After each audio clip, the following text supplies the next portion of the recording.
In this video, I want to talk about our goals for our property management customers. And when I talk about those customers, I mean landlords, property owners who have hired us to manage their properties, to manage their assets, and ensure that they get a good return on investment from owning that property.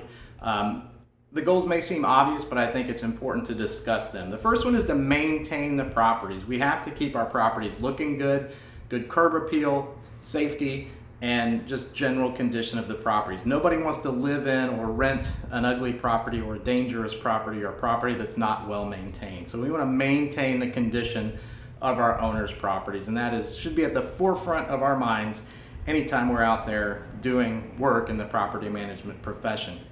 The second one is we want to maximize rent and maximize rent collections.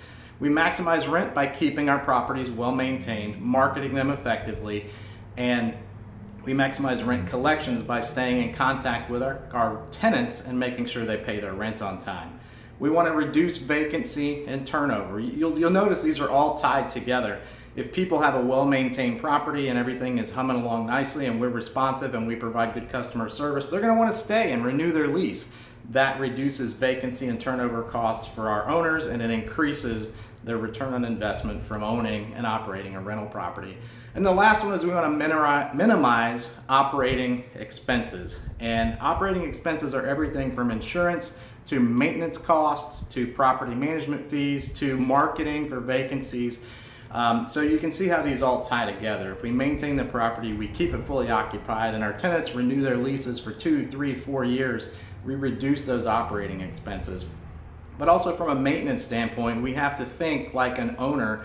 What would you do if this was your property? Would you spend $500 on the repair or spend $1,500 on replacing that AC component, or whatever the case may be? But we have to think about it in terms of what makes the best long-term financial sense for our investors who own these properties.